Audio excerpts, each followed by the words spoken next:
Now, when you were in seminary, you mentioned in your book that you're really interested in the Bible, you're interested in Greek and Hebrew, and you Yes. studied it and you got so you could work with it real good, but you carried around in your backpack as a student a lot of lexicons and Hebrew lexicons, Greek lexicons, and the Testaments, and you don't do that anymore.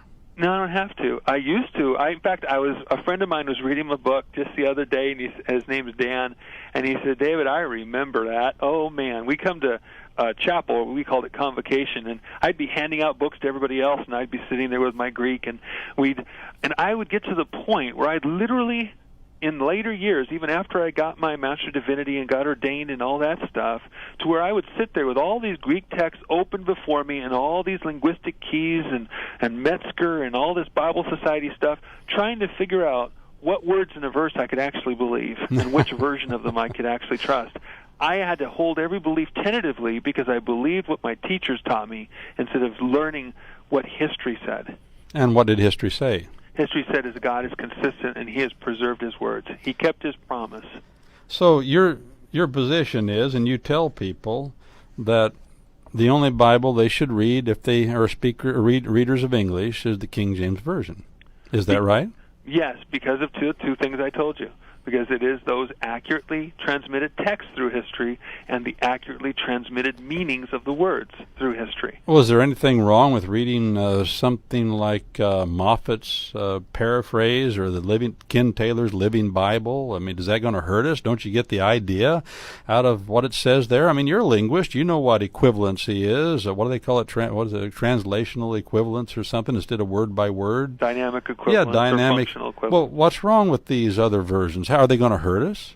Can they help us at all? They can hurt your faith when you find the inconsistencies between them. When you have and again, this book is only about what's missing. I want to keep on bringing the reader to understand this. I'm not talking about what's changed at this point. If I bring it out in this broadcast, it's only to answer your questions. But what I want you to hear is if a pastor's standing up, and let's say he's reading from one version and he moves that aside and says, you know what, and he pulls up another Bible. Yeah, I like the way the Message Bible says it. I like the way the ESV says it here. Mm-hmm. And this is what you should hear. So wait a second. I'm sitting in the pew, and I'm saying, is he asking me to change my life on the basis of a version or a verse he likes better than another? Am I going to have to call him anytime I read a verse to decide which version I should read that verse from? Yes. Or is God more consistent than that I can go and every verse I can say, thus saith the Lord? That's the Lord's words to me. You see, there's a trick the devil has done from the very beginning. What are the first words he ever said in the Bible? Yea, hath God said? The very first words. And you know what he got? He brought doubt into the mind of Eve. But you know what? It's not wrong to have doubts in your mind or questions in your mind. But what happened next is where the big sin happened. She didn't go back to God and say, yeah, God, did you say that? We can't have every tree in the garden? No. She turned back to the serpent and listened to him. And that's what modern scholars and publishers do to us. They tell us, yea, hath God said, and then they tell us to look at their own footnotes while they try to hem and haw and come up with what they like in their version. Now, you say in your book, I think this is on page 134, that while you were studying at the Summer Institute of Linguistics at Wycliffe, that the quotation from Martin Luther grabbed you. And Absolutely. I want to read that if I can, real quick. Please do. If I profess with loudest voice, this is Martin Luther speaking, if I profess with loudest voice and clearest exposition every portion of the truth of God, except precisely that little point which the world and the devil are at that moment attacking, I am not confessing Christ, however boldly I may be professing Christ. Where the battle rages, there the loyalty of the soldier is proved, and to be steady on all the battlefield besides is merely flight and disgrace if he flinches at that point. Now, why did that grab you so much? It grabs me because it's a battlefield scene. And, you know, my grandfather was in the Navy. My grandfather on the other side of the family was the first one to enlist in his area for World War I. They cared about their country and fighting for it. You know, when the battle rages, that's where all the pressure is. And too many Christians buckle at the point of pressure. And what Martin Luther became clear on is it doesn't matter if everywhere else you're a good soldier, if you let the enemy win at the one point where he's actually attacking you. Mm-hmm. If you're a great shoe shiner, that's great, but when the enemy is there and has a bayonet pointed at you, you've got to do something then.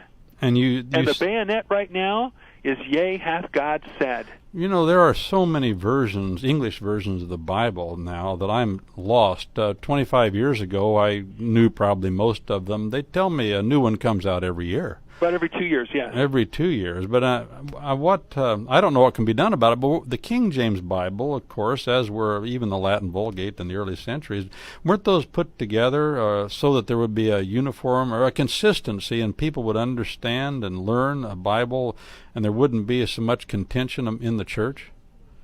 They'd learn it from the same version. Wasn't that the reason for those? Yeah, even James himself, if we're when it came time when the Puritans were petitioning him in 1604 to on a number of different topics, and one of them was the proposition of making a new Bible that would be consistent with the Hebrew and Greek, because the ones that were around were not that good. He said, yeah, and I want this one read in the church. When this is done, I want this one read in the church and no other.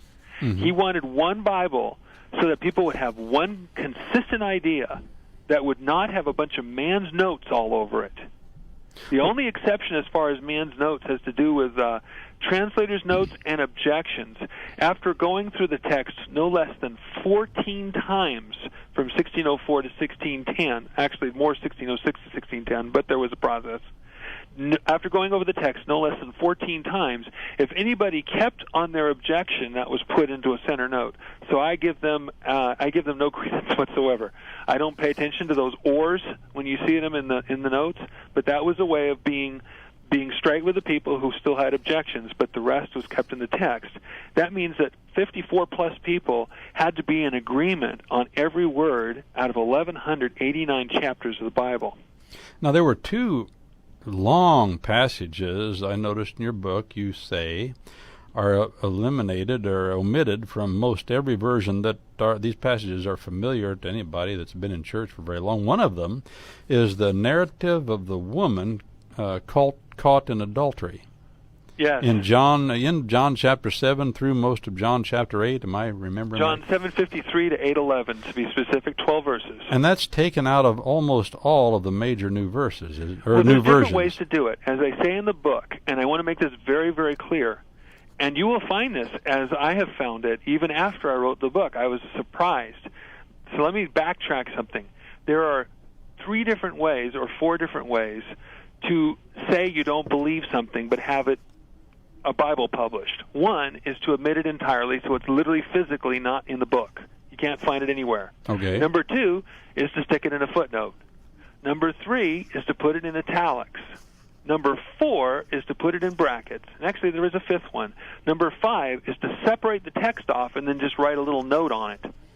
Yes. Separate it so it's a part or paragraph over or something like that. You block the text out. All those ways, and you can read the introduction to a Bible, always read the introduction, to find out which one it is, are ways of the translators and the publishers saying, we don't believe these words, but we figure you're probably not going to buy our Bible unless we have it. So these new translations, in your view, are a matter of money? Well, I thought you were going to put a ... on there. It is. I have just been able to back up a multi-billion-dollar industry. Think about this, Brent. Most people in the past, and I have some at home, had family Bibles and personal Bibles. They would have one Bible through their lives. But what happens if you find out that you can get people to rebuy things like they do clothing, only or computers? Every couple of years you have a new upgraded edition, and then you set aside the old one, you buy a new one, then you buy a new concordance that's keyed to it, a new dictionary that's keyed to it, new maps and outlines that are keyed to it, then the newest popular fun book that's keyed to it and has all its verses from it. It's multi-billions of dollars.